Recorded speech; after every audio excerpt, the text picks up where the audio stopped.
ఆంధ్రప్రదేశ్ మరియు తెలంగాణ రాష్ట్రాల్లో బంగాళాఖాతంలో ఏర్పడిన అల్పపీడనం ప్రభావంతో భారీ వర్షాలు కురుస్తున్నాయి. హైదరాబాద్ వాతావరణ కేంద్రం ప్రకారం ఈ అల్పపీడనం మరింత బలపడి వాయుగుండంగా మారే అవకాశం ఉంది. దీనివల్ల రాబోయే 2 రోజుల్లో భారీ నుండి అతి భారీ వర్షాలు కురిసే సూచనలు ఉన్నాయి.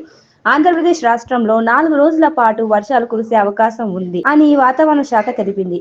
అల్లూరు, ఏలూరు, ఎన్టీఆర్ జిల్లాలకు భారీ వర్షాలు, ఉత్తర దక్షిణ కోస్తాలో ఓ మోస్తారు నుండి భారీ వర్షాలు పడతాయని తెలిపింది. Doctor B R. అంబేద్కర్ కోనసీమ, ఉదయ గోదావరి, కృష్ణా జిల్లాలో తేలికపాటి నుండి ఓ మోస్తారు వర్షాలు కురిసే అవకాశం ఉందని ప్రజలు అప్రమత్తంగా ఉండాలని వాతావరణ శాఖ అధికారులు పేర్కొన్నారు. తెలంగాణ రాష్ట్ర వ్యాప్తంగా భారీ నుండి అతి భారీ వర్షాలు కురుస్తున్నాయి. బంగాళాఖాతంలో అల్పపీడనం కారణంగా పలు జిల్లాల్లో భారీ వర్షాలు కురుస్తున్నాయి.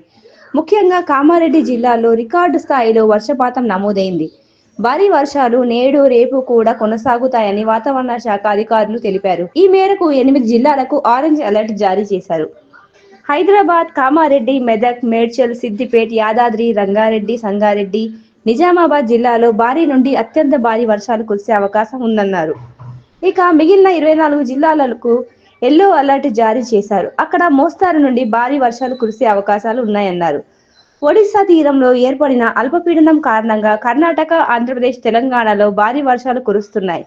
సెప్టెంబర్ 1 వరకు వర్షాలు కొనసాగే అవకాశం ఉందని రాష్ట్రంలోని చాలా జిల్లాల్లో విస్తృతంగా వర్షాలు కురుస్తాయని వాతావరణ శాఖ తెలిపింది.